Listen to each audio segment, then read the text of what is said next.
This is Boxes and Briefs, a podcast with real-life business stories. But we will be asking the hard questions and challenging traditions.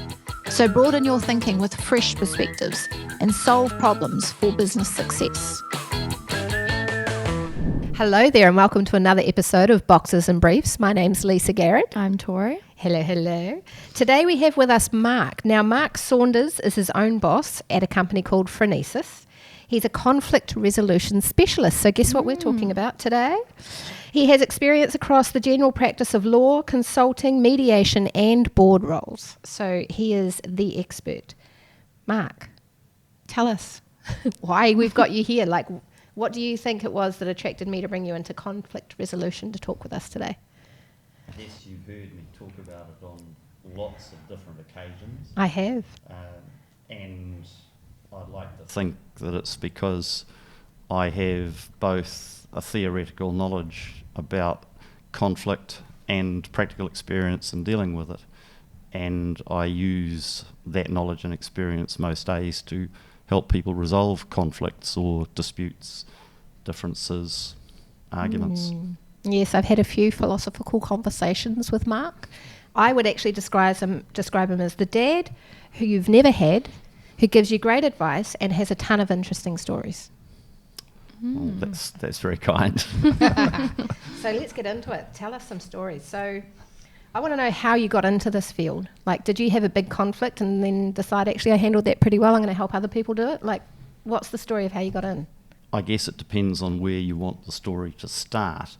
If you talk about it in terms of a conscious decision around conflict, it probably started back in about 1984 when I went to a 2.5, 3 day workshop at Waikato University run by Dr. Jane Chart, and it was about negotiation.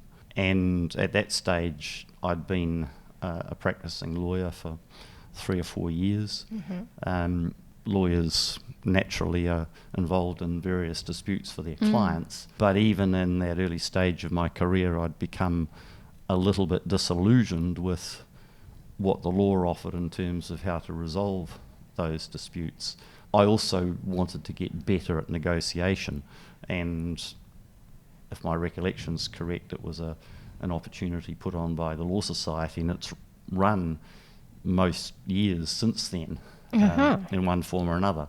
So we went into this, I went up to Waikato University, stayed there for a few days, and I was introduced to a book called Getting to Yes by Roger Fisher and William Urry. And they both hailed from Harvard University. Yeah, I like how you say that, Harvard. Harvard has set probably the tone around the world for research into this area. The thing that was operating then and still operates now is called the Program on Negotiation. And the course opened my eyes to a whole lot of different ways to operate as a negotiator. I think if you were to ask most lawyers if they rated themselves as a negotiator, most of them would give themselves pretty good marks. What I found and what I subsequently discovered is that there are just so many different layers to that onion. Yeah. And from then on, in one form or another, it's been a constant learning process. But the book Getting to Yes is a seminal book. It's just a little paperback, probably no more than 80 or 90 pages. Okay. Really? But it's still selling, and it just changes the dimension in terms of how you think about it. And I can talk about that a little more later on if you want to. But for me, lawyers talk about rights and obligations. Yeah, I was going to say, do you think that getting into actual conflict resolution is getting to the real problem rather than being a lawyer and just trying to win? Yeah. Yes, and that's exactly it. Lawyers talk about rights and obligations. Mediators talk about needs and interests. Yes, yeah. And they are the things that underpin most disputes. The thing about those needs and interests is that most of us are very hesitant to be transparent about them because this is true. We see disclosure. You want to keep your cards, right? You keep your cards close to your chest. Yep. and argue about the rights and wrongs at another level. Yep. Whereas alternative dispute resolution says, let's forget about who's right and who's wrong. Yeah. Let's talk about what your respective needs and interests might be. And if, for example, you write them up on a whiteboard, what you find is there's a correlation between the two different sets. They're often got points that are the same.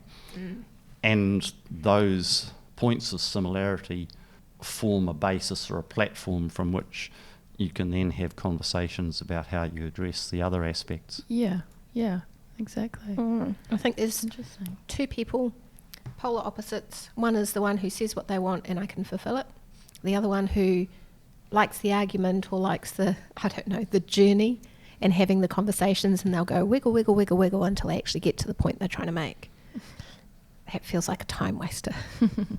We all express ourselves in different ways. All of who we are and how we interact with each other is the sum total of our experiences from the time we're born. And it's a constant learning process. Yep. We learn to talk. We learn to negotiate with our parents about bedtime, Yep. about That's where it starts. curfews, about everything, about food, about I sweets, know, about it's treats. crazy how every little habit that you pick up or that you realise, or even issues that you think you have as an adult, all stems from childhood trauma. But you don't think it's trauma because you're like, I'm not traumatised, like nothing bad actually happened to me. But then these little, like if you've, I don't know, like little imposter syndrome things or something that you carry with you, all stems from something that happened in your childhood. I'd say that it's broader than that because we're all learning, not necessarily from trauma, but from observation, from experiences. It's a constant process, the process of learning to talk. Before we can talk, we might, as a baby, cry if we're hungry, or if we are unwell. Those are things that communicate to our parents that something needs looking at. And from a parenting point of view, in the beginning, it's just yes and no. Can I have this? No. And it's just accepted. Yes. But then as you grow, you say, well, why? And then you have to start explaining why. Sometimes you don't want to, but you have to. And then there comes a point where they've got to answer their own questions and make their own decisions. So you need to have educated them on the why so they can answer their own questions. All learning. All of that is true. The point that it raises, perhaps in my mind, is why is there not a better focus on how we communicate, how we negotiate? Why isn't it something that we're taught? Yes, formally? I've heard you say before, this is something we should learn in school. Yeah. That was something my dad said, and he left school at 14. Yeah. Because, we're just taught right and wrong, like what you said. It's more around that, like this behaviour is right and this behaviour is wrong. And then so you're taught to not negotiate because maybe... Yes. You can be taught a very black and white world. Yeah. Rules provide a framework within which we can operate, whether they're rules of engagement, rules of a club, rules of society through legislation. Cultural. Exactly. Yep. Cultural, ethical. Yep. All of them. There's a complex matrix of things that govern what we're allowed and not allowed to do. Yep. And in the middle of that black and white is the swirling shade of grey that we swim in. Can you tell us about your own conflict that you've had? I was reflecting on that as a topic in terms of the information you sent me. And I couldn't really come up with much. There are things that occur to us that are the consequence of what choices that I might have made or that other people have made. And the one thing I can say about them without necessarily going into any long-winded examples is that I think you need to be able to let those things go in order to go forward. I mean, I think Definitely. essentially what you've just done in my mind is given a 5-star rating for your service, because if you're a conflict resolution specialist and you've never really had to resolve a conflict, how good is that? It probably makes me sound better than I am in terms of the ups and downs of our lives. But I think that the important part is not so much the conflicts as one, recognising that we all make mistakes, we all get things wrong. It's a natural part of being human. The two things that I would want to draw from it is that you have to forgive yourself first and foremost for whatever role you played in that situation. Yeah. And you have to do that before you can forgive the other person. And having the understanding that that's the case. I think most of us are all pretty hard on ourselves, and we're probably the most unforgiving, but in terms of letting things go, it's important to do that. Yeah, I mean, it's only going to affect you at the end of the day when you go on holding on to things, you know? Absolutely. And yes. So it's important to have that mindset when it comes to resolving conflict, obviously, and having that understanding of the other person's needs and wants and interests as well as yours, so that you can actually sort of get some clarity around the situation rather than like the surface level emotion kind of thing. Yeah, there's a Don Henley song that... Who? No. She's too young. Don Henley from the Eagles. Oh, yeah, of course. Okay, Oh, you know the Eagles? Yeah. Of course I know the Eagles. Carry on. And I'm struggling to remember the exact name of the song, but essentially he's talking about a situation where he's heard that his ex has got a new person in their lives, and the reprise is, I think it's about forgiveness even if you don't love me anymore. Yeah. I've actually used that in a more detailed way as an illustration of the point. Yeah. Yeah. Yep, you can't keep walking on this earth with unforgiveness. It's too heavy. All right, so I've heard in my little bit of research that I did that there are 4 types of work conflicts. We're talking about work ones, so these could be with your own teammates, with suppliers, anything that's in your own business. Status, task, process, and relationship conflict.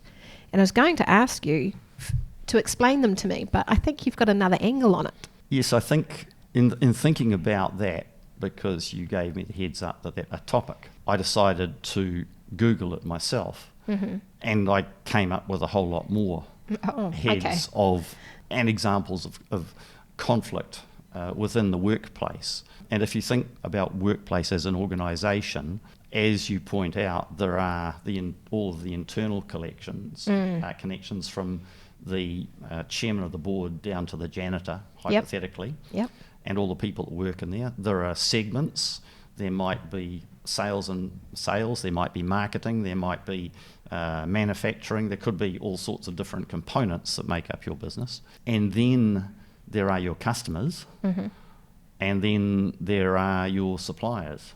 So those would be the main stakeholders that would be within a business or an organisation.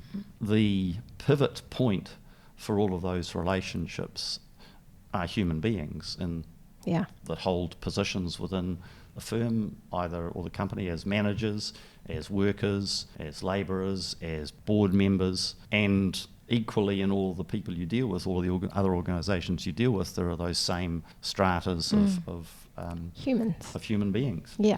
And so conflict can arise in all sorts of ways between individuals. As soon as you departments. interact with another human, there's potential for conflict. We all bring our own lenses to situations. We are the sum total of who we've become, and we look at things in different ways. Definitely. We hear things in different ways. Communication breaks down, or it's unclear. All of those things operate in ways that can produce conflict. The issue is less for me about whether it's the process or the task.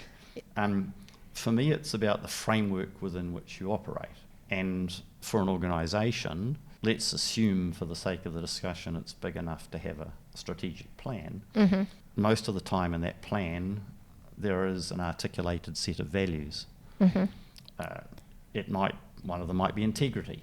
The question becomes for me then, how does that organisation ensure that all of its members are walking the talk of those values?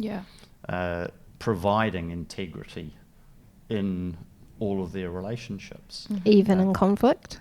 Even conflict. And so for me, that organisation should have a framework within which conflict's addressed. So it's probably trite to say, but the sooner a conflict is acknowledged, addressed and resolved, the less the cost will be to the organisation. Yeah. So if there is Time a is policy, money. exactly, Yeah. and I can give you some good illustrations of that, and I'll do so. Well, I in was a going to moment. ask, what is the most common one? Managers spend. There is information out there that suggests managers spend as much as 75% of their time resolving conflict. Really? No. Um, 75%. Oh, get your It's, shit you know, together. So, Like- Holy moly. if you think about it in terms of a big organisation, that's a lot of unproductive time. Yeah, yeah. Yeah. Well, If you what have is a it? Is it just because somebody spoke a certain way and one person took it the wrong way? Is it like drama? There are all sorts of things. Yeah. There can be the casual throwaway line that's not intended to be offensive, Yeah. but that someone takes that way Yep. because either they're having a bad day or something in who they are reverberates with that in a negative way. And that happens all the time. And it can happen in terms of, a customer complaint. How do you deal with a customer's complaint? Yeah. I mean, I get that if there's a customer complaint, somebody will take it personally because most people love what they do. Well, I would hope. But 75%, Well, I can't get over that. It's up to that. It's Yeah. it's a significant amount. But It sounds like a toxic workplace to me. let me give you a different example. In one of the texts that I read about organisational design of conflict systems, and I've got about 4 or 5 books on that subject. Wow. They gave the example of British Motorola, who introduced a conflict resolution process that everybody had to be trained on and use to resolve all of their... So everyone in the organisation? Yes. Yeah. Okay. Over a period of 5 years, they reduced their external legal spend by more than 50%.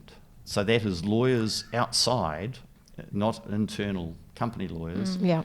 They dropped it by 50%. I know of an organisation, a large employer in Australia. In 2012, their external legal spend was 100 million Australian dollars. Holy moly. If you reduce that by 50%, that's $50 million that goes straight to the bottom line. Yeah. Now, that's a tangible number, but if you think about it in terms of productivity, how much Yeah. time is lost dealing with conflict, Yep. simply because there isn't a system or a process or a way in which it can be addressed and dealt with that everybody knows about and has been... So, what are skilled the up in. common ones though? Because I know in America you can sue someone for defamation and that kind of thing, and it's really only a new thing in New Zealand. So, No, that's been around in New Zealand for a very long time because it's been part of the British common law for a long time. So what do and- people and sue people for? What's the legal thing that you're talking about? It depends. If it was in an organisational sense between two businesses, when there's a dispute over a contract, say, Yeah. they may employ an external lawyer. If they're a big okay. place, they might, I don't know, Simpson Grierson, Russell McVeigh, any of the big firms might be engaged. And generally the big businesses Yeah. tend to do that. They employ the big firms, and it's an expensive process. But think about it in this way. A few years ago, Fonterra had some issues with their baby formula in China. Oh yes, I remember. Are you old enough to remember that one? No, but there's something else that's come up with Fonterra lately as well. And it appears that the general sense I got, and it's all through newspapers, is that it wasn't addressed early. It was swept under the carpet a little bit, and it reared its head months later. If they had front-footed that, if there had been a system or a process to address it early, they could have saved themselves a lot of reputational damage, probably a lot of money, in front-footing it. But So there was are you not saying that that I'm aware of a system. a conflict strategy is really good PR? Having one in place in case? It's not just good PR, it's good for the health of the company, the business, bottom line, and its everything. people. For example, people who end up in conflicts with work colleagues often leave. Yep. There's a cost to replacing them. Yeah. Institutional knowledge is lost. Recruiters are paid money to find new people. Yep. New people come in, they have to be trained. Yep. If the money it's the prevention versus the cure. If the money had been spent and thought and consideration had been given to how do we as an organisation identify, address and resolve internal and external conflict? Yep. Everything, as I've said, from the interactions of staff within the business to customer complaints. There mustn't be a one-size-fits-all, though, when you're talking about conflict strategies, or is there? No. There is a process. Yes, there's a process. That you would identify in any particular business. Yep. And you would, ideally, you speak to representative groups from across the board. Yeah. Often systems and processes are put in place by management, sometimes at the direction of a board, but they're superimposed on everybody within the organisation. Yeah. This process involves asking what works well, what doesn't work well, Yeah. what are your bugbears? If you were the person who could make changes, what would those changes be? Yeah. How would they work? And moulding something from all of that information. Right. So your first step in the process is to identify what the pressure points, the conflict points are. It might be that one particularly bad situation has given rise to the need to look at it. Yeah. But there may well be a host of other issues that are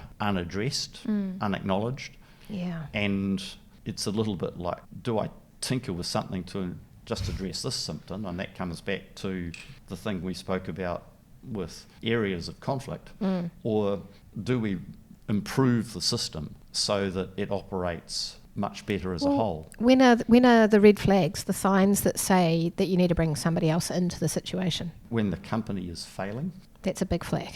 What are the little flags? But I mean, you look at the failures over or the challenges that have happened for various big New Zealand companies over the last few years. And I'm not going to mention any names in particular, but there's anecdotal evidence there about toxic cultures within these organisations, that they're driven by unrealistic demands for profit and short-term returns. I think that there are opportunities within all of those to look at how can the organisation function at a better and more consistent, and I'm going to say happier level. Well, yeah. Because if people are happy getting up and going to work, Yeah. and they're happy in their jobs, it doesn't mean to say that their jobs won't be difficult. But if there are systems and processes that support them in what they do, then that takes one thing out of their lives. There's a story that I will tell you, it's not my story, but it's one that's mentioned by the Harvard Law School, and it's about a company in America that owned 3 coal mines, and across the board, those, my figures are rough, but they were plagued by wildcat strikes, and they were losing across 3 different coal mines in excess of 300 days a year. So you mean wildcat strikes. like a bobcat, an actual animal? No, a wildcat strike is down tools, people were out of here. Oh, okay. So, I didn't know that's what it was called. I was imagining this like... Well, we have a system in New Zealand where the opportunity to strike is much more structured. And you have to give notice, especially if you're in an essential industry or something like that. Oh, okay, yep. But go back to the 60s and 70s in this country, there were things like wildcat strikes, and it's simply an instantaneous thing that happened. So I've had enough. I'm walking off the job. Yeah, we're out of here, right, brothers, type of thing. Yeah. And this company was losing a massive amount. So in desperation, there were conflicts, there were differences. They called in these guys from Harvard, and they spoke to everybody from the chairman of the board to the janitor. And what they found is that although there was a well-recognised structure, it was ponderous and slow, ineffective. It took months to resolve things, and essentially it wasn't fit for purpose. They identified a whole lot of things, and they introduced a changed system. And as part of that system, they went back in to see how it was working after 6 months. And that involved interviewing a lot of the people they had interviewed. And it just so happened that the first person they interviewed, and I think there were 2 or 3 of them, they were sitting at a desk like this, and he walked into the office and sat down, and he was this huge, big, powerful, but not good-looking individual. He had all of the characteristics of an angry man. Mm-hmm. And he sat down and they said, right, this is what we're here to do.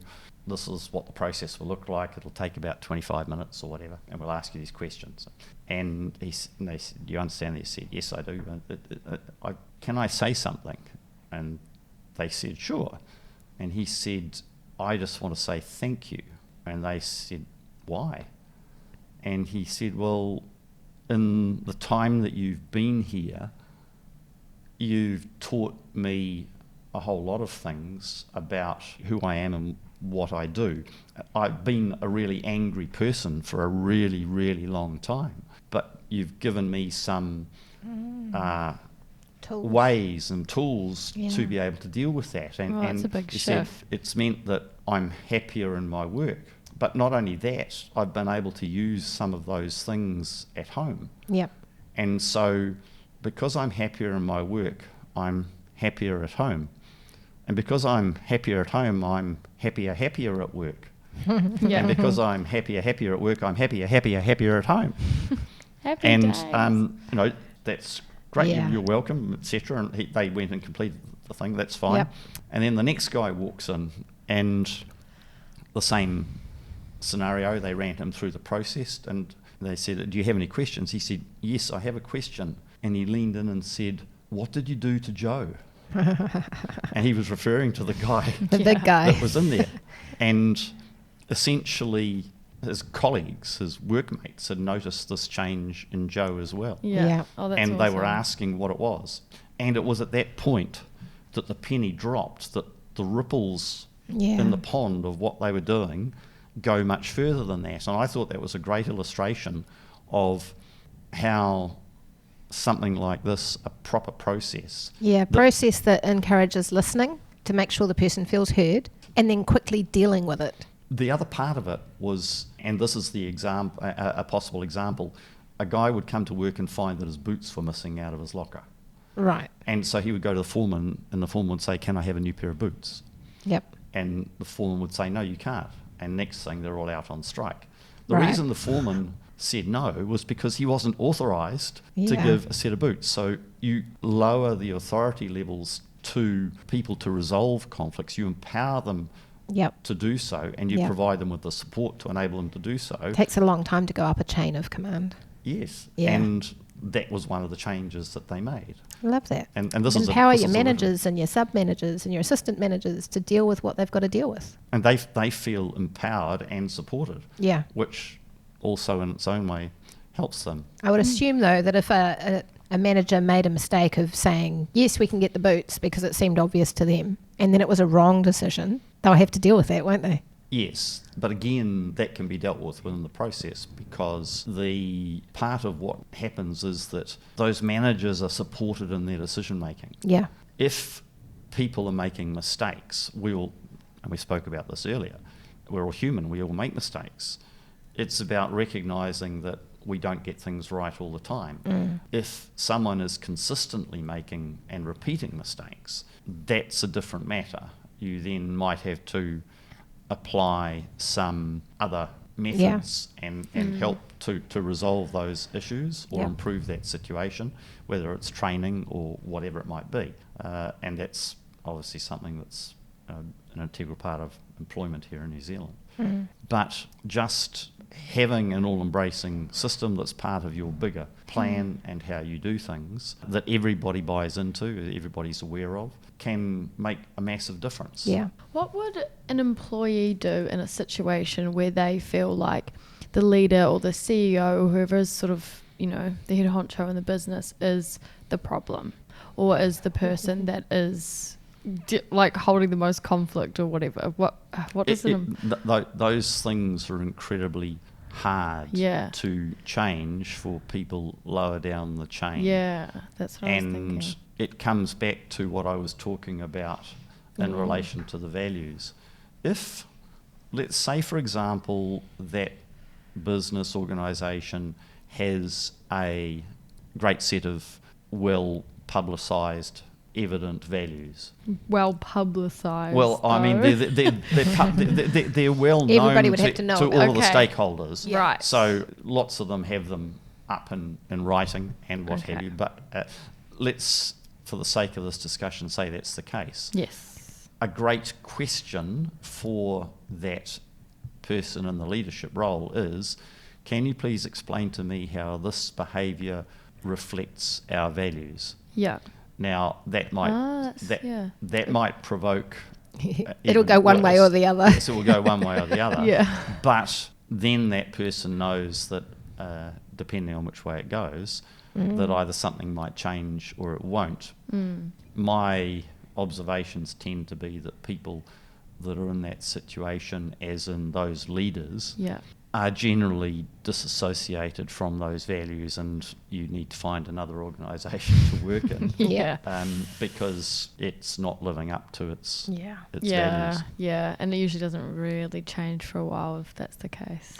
Yeah. Well, if it was going to change, the leadership would need to reevaluate their and make some decisions about that. So, Yeah. I mean, one of the things that happens is that you have a perfectly legitimate and well constructed board of directors, and they're there to provide governance.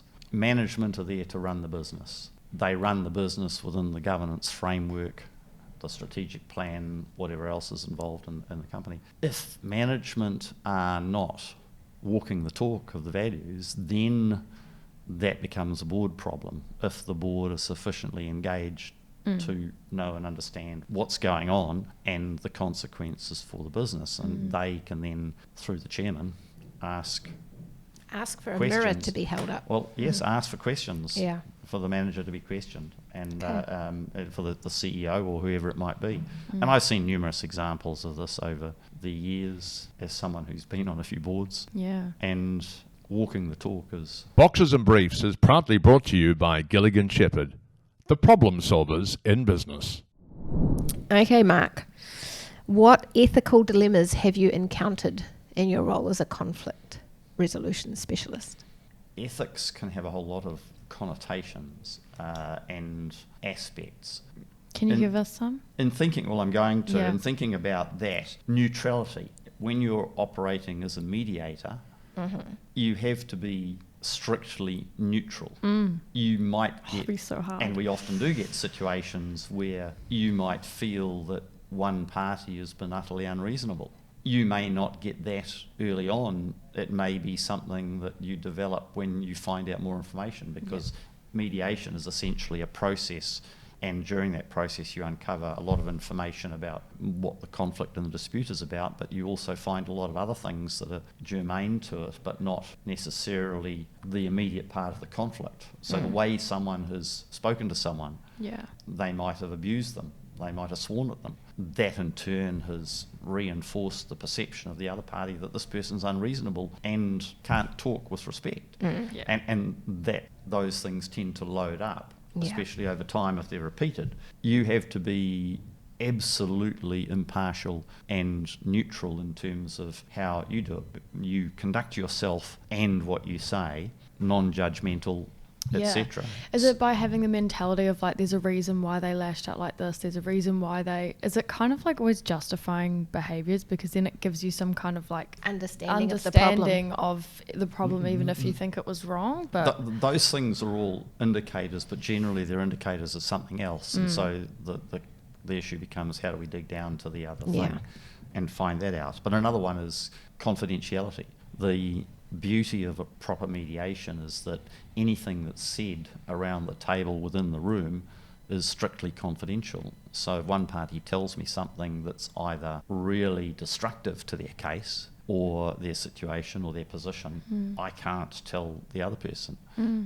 They might tell me something that I think the other party should know, and I might encourage them to share it.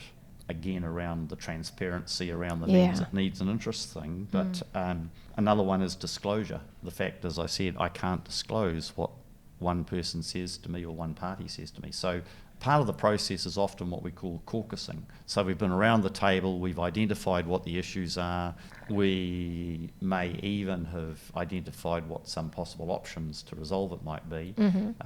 We frequently, the mediator will meet separately with one of the parties and their representatives and have a confidential discussion. Yeah. The mediator might want to ask questions to better understand the position, to dig down to those things that they won't disclose because they're keeping their cards close to the chest.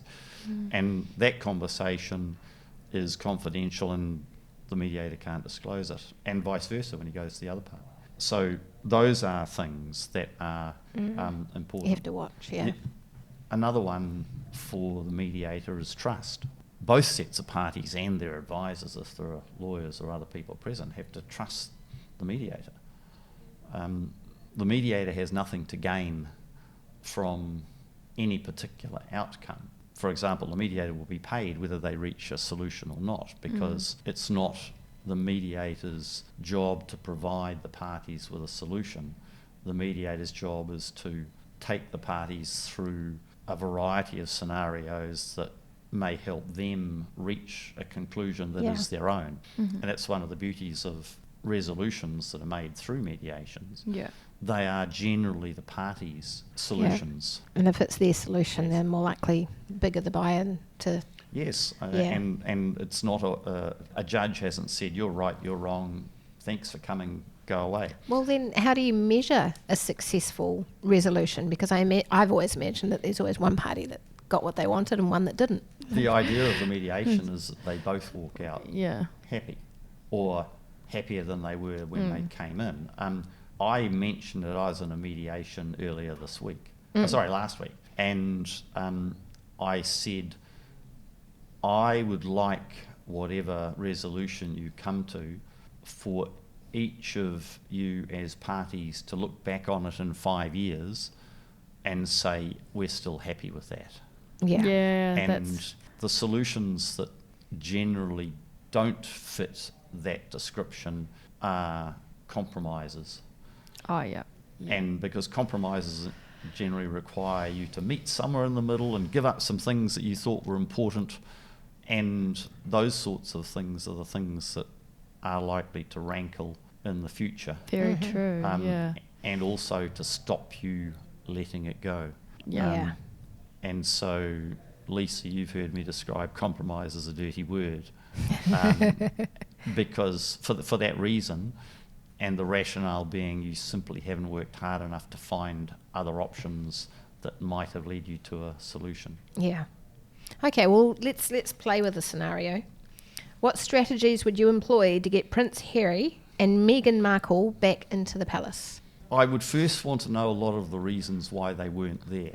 And I would assume that very little in the public domain is necessarily the reasons why that hasn't occurred, or why that occurred in the first place, sorry. All the hidden stuff.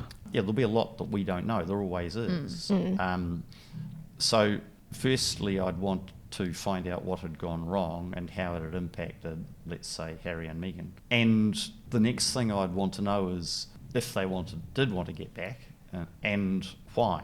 And once I'd understood that, assuming that I could then get into a position where I could talk to, in inverted commas, the palace, I would try to understand why, from their perspective, things had gone astray. And I would also want to know if they wanted them back. Yeah. It's all the research is what you're telling me. Well, so that's the starting point. And then it becomes about the conversations that need to be had relative to a process that might end up with happy families again. So knowledge and understanding of the background, whether in fact both parties are prepared to and want an outcome that has them back, and then whether they're prepared to engage in a process through which that might happen.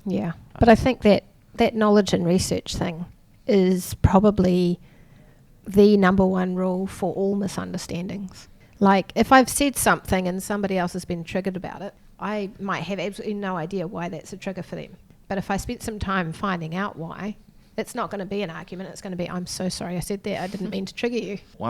And you may have heard me mention this before, one of the great world authorities on conflict resolution is Dr. Ken Cloak. And about 12 or 14 years ago, he wrote a book called Conflict Revolution,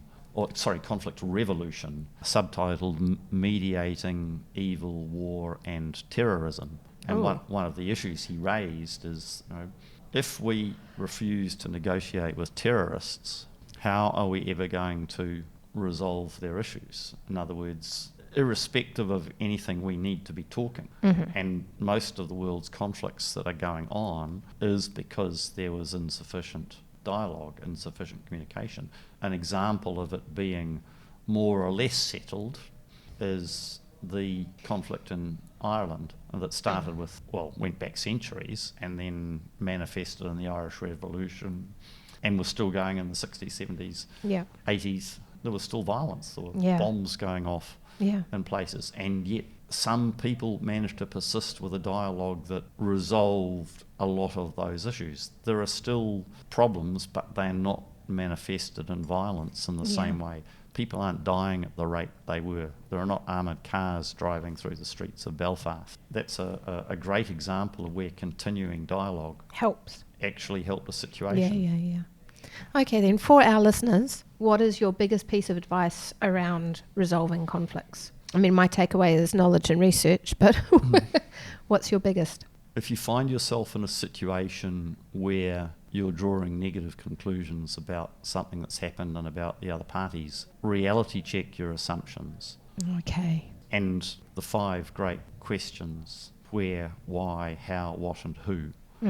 If somebody is saying something that you're struggling with, either as a conclusion or an assertion or a position, ask, why is that important to you? Can you explain what I did that upset you? How can I make it better? How do you get past your own emotion in that scenario? And because it feels like you're just doing everything to understand that other person, but you might be quite emotional too. How do you get past that? There's a thing called go to the balcony, which means walk away from the situation and say, look, I really would like to resolve this, but I'm feeling very upset at this particular moment. May I have a minute? May I have a couple of minutes? Can we reconvene in 5 minutes? Can we do this tomorrow? Whatever it might be, give yourself an opportunity, but reinforce the fact that you have a commitment to wanting to resolve the issue. Okay. I love that. Thank you so much for your time, Mark. Now, if our listeners want to get a hold of you, how can they get in touch? I'm on LinkedIn. Perfect. I haven't got a website out there at the moment, but that's in the process. But Mark at Phronesis.nz. Beautiful. Awesome. All right. Thank you so much. Thanks, You're Mark. welcome. Thanks so much. It's been great. Boxes and Briefs is proudly brought to you by Gilligan Shepherd, the problem solvers in business.